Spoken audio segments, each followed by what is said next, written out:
Hola a todos, reciban un saludo fraterno en nuestro Señor Jesús.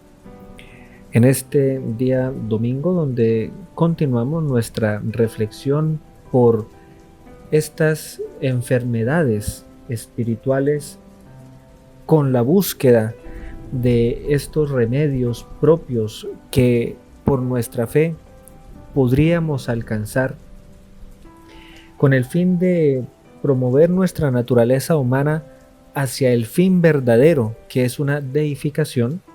Trataremos de meditar y de reflexionar ya sobre ciertas patologías que se ven manifestadas en nuestra vida de manera cotidiana y que ya, digamos, por el avance de las mismas, las vemos como algo rutinario, como cosas normales, como costumbres, solo que no vemos el gran mal y el daño que le provocan a nuestras almas.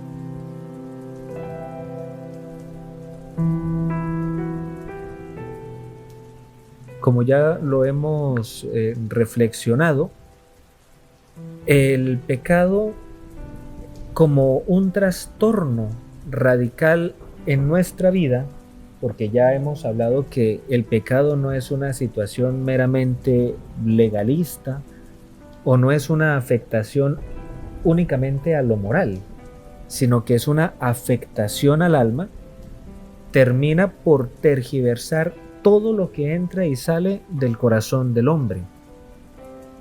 Dentro de esas acciones que son tergiversadas por el pecado es el deseo.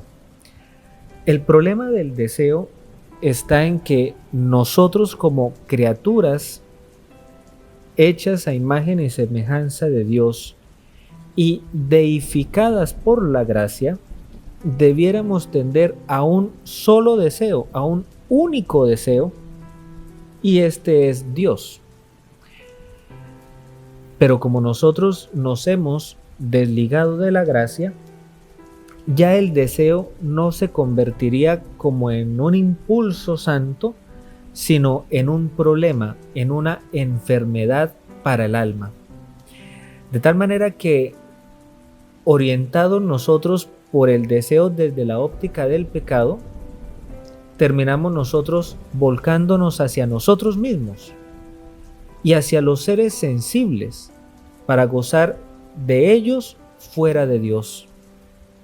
Esto nos lleva a ser seres inestables, variables, mudables, y terminamos por perder nuestro referente.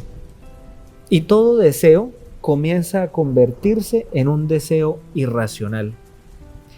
Este impulso desordenado hace que toda nuestra vida se vuelva al revés y se pierden las proporciones de las cosas.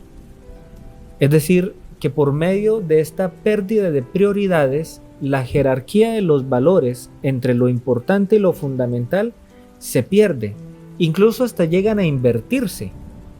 Y es lo que nos conduce a preferir los seres inferiores a los superiores, lo visible a lo invisible, a preferir lo indeseable y a rechazar las cosas verdaderamente santas y que se pudieran desear con un fin edificante en nuestra vida.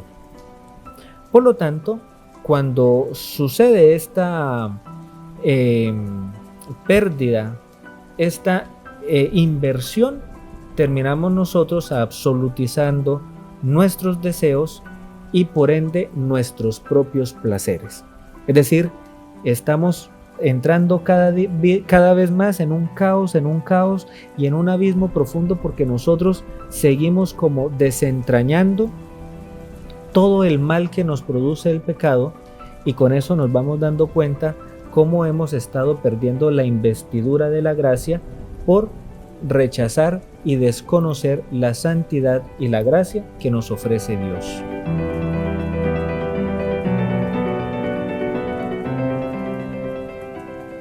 como lo dije anteriormente, el deseo de cada uno de nosotros debe ser un único deseo.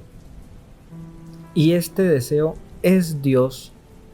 Y Él es el único que debiera colmar infinitamente la exigencia de ese deseo. Pues ese único deseo que es Dios solamente puede ser colmado, llenado, saciado por Él. Y nadie más que Él puede llenarlo. Pero cuando este deseo se pervierte, quien lo colma deja de ser Dios. Ahí es cuando aparece en escena el placer, que ahora es para lo humano, y de donde surgen la multitud de falsos dioses y de ídolos, que no son otra cosa que el resultado de nuestros deseos pervertidos, hecho a la medida de nuestros caprichos. Esto es supremamente importante que nosotros lo analicemos, porque resulta que hay un problema que está tan presente, pero al mismo tiempo tan velado, que digamos no lo alcanzamos a descubrir. Y es lo que en su momento el cardenal Ratzinger, luego su santidad el Papa Benedicto XVI, enseñaría en su metafísica, hablando de la estructura arcaica, que es el problema de las obras y las recompensas. Es decir, la mentalidad de que si me porto bien, me va a ir bien. Si me porto mal, me va a ir mal. Y esta cadencia es donde surgen las idolatrías al punto de volverse absolutas en nosotros, porque dejamos nosotros de contemplar el misterio de Dios, el llamamiento de Dios a nuestra vida, para darle satisfacción a una serie de ídolos, a una serie de tótems en nuestra vida, que estos nos van a exigir a nosotros una serie de comportamientos y de pruebas, para que si los satisfacemos, entonces ellos nos van a recompensar con cosas maravillosas. De ahí entonces que nace ese afán por el progreso, el afán de bienestar, la búsqueda permanentemente de los bienes temporales, porque al absolutizarlos vamos a pensar que estos son los que nos van a llevar a nosotros a hacer más cosas o a ser mejores o alcanzar más logros o proyectos. Y resulta que nos estamos desviando de el camino que nos conduce y que nos manda a nosotros Dios. Esto, en últimas, es un delirio, fruto del pecado. Ahora, si nosotros nos vamos a otras dimensiones, vamos a entender por qué es que terminamos nosotros absolutizando los ídolos o estos dioses. Por una razón muy sencilla, porque si nosotros vemos nuestra vida a la luz del Evangelio de nuestro Señor Jesucristo, ¿qué es lo que vamos a encontrar dentro de la enseñanza, la predicación y la propuesta que nos hace nuestro Señor? Vamos a encontrarnos dolor, vamos a encontrar sufrimiento, vamos a encontrar exigencia, vamos también a encontrar dentro de este mensaje del Señor la disciplina, el orden, la obediencia, entre muchas otras cosas.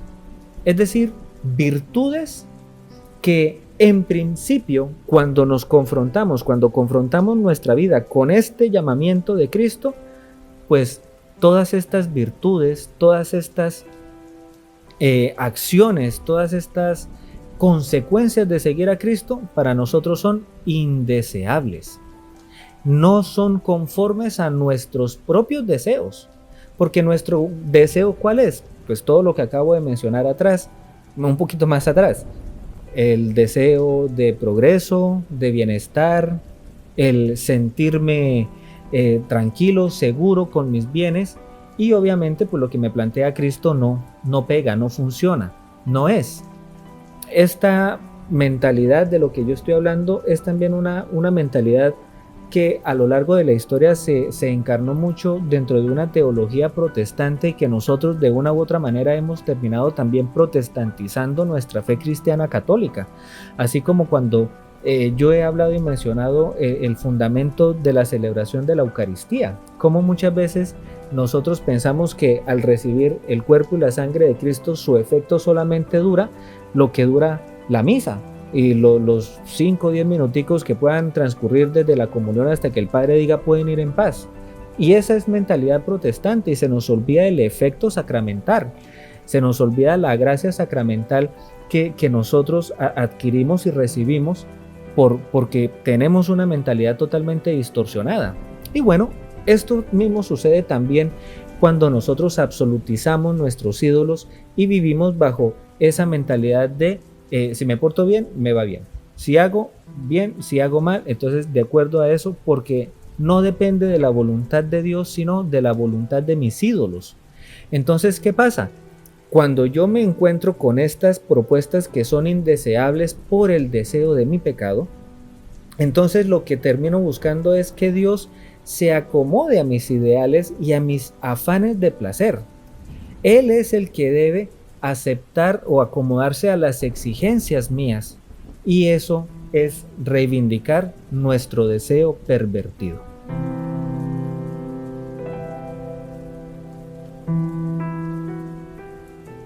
Es por eso que cuando tenemos el lente del alma corrompido, no podemos ver el bien que produce el Evangelio.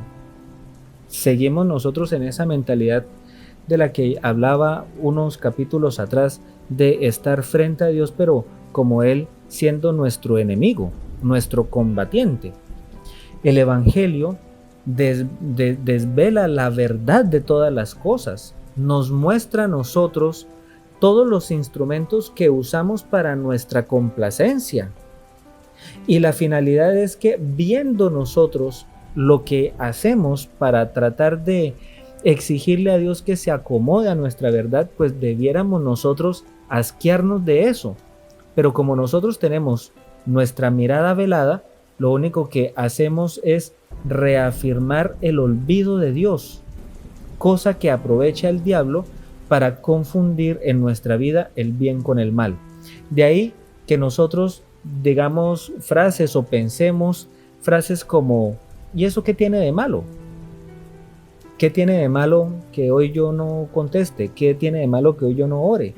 Pues esto que dicen no estuvo mal. Hay otras personas que hacen peores las cosas, o yo no estoy peor, o yo no soy tan malo como fulano o como otros. Lo que hice pues era lo que se tenía que hacer y punto. Y eso nos lleva es siempre a relativizar el mandato de Dios frente a mi estructura y mi comportamiento de vida cotidiana. Por eso esas palabras que yo presentaba como preámbulo a este capítulo de San Gregorio Palamas: todo hombre sin excepción se ha apegado a la mala vida, pues se dedica a lo que le parece lo mejor y no a lo que realmente lo es. Es una adhesión a lo que está mal. Y qué difícil es pasar de la oscuridad a la luz. Uno prefiere mantenerse en el orgullo, mantenerse en la mediocridad. Uno muchas veces prefiere quedarse ahí en su desobediencia, en su mentira. Y mientras uno tenga una justificación razonable, uno va a seguir validando aquello que se realiza con tal de no dejarlo. Y uno siempre va a presumir que uno sabe qué es lo que tiene que hacer de bien, pero siempre ese reconocimiento de sí, claro, hay que cambiar, yo inmediatamente lo invalido cuando valido mi pecado con una justificación. Por eso constantemente, por ese mal deseo y por ese influjo de placer, nosotros siempre estamos vacíos, porque nosotros queremos llenar ese deseo de Dios con cosas finitas. Queremos, como diría San Gregorio Nacianceno, sustituir al infinito con la finitud de las cosas, hasta terminar fracasando insensatos, porque no nos damos cuenta cuál debe ser el fundamento de nuestra vida y cómo podemos llenar nuestra vida, porque simple y sencillamente nos hemos desapegado completamente de Dios. Pues bien, con esta reflexión debemos también pedirle al Señor esa gracia del discernimiento para poder identificar todos estos males fruto del deseo que se van anidando constantemente en nuestra vida y que a veces ni siquiera somos capaces de confesar, o porque pensamos que no son necesarios, o pensamos que eso no es pecado, o que eso es tan normal que pues en últimas eso ni nos aleja de Dios.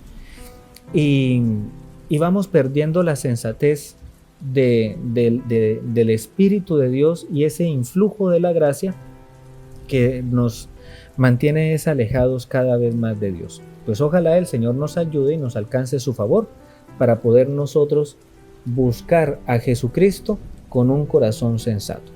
Que a todos ustedes el Señor los bendiga.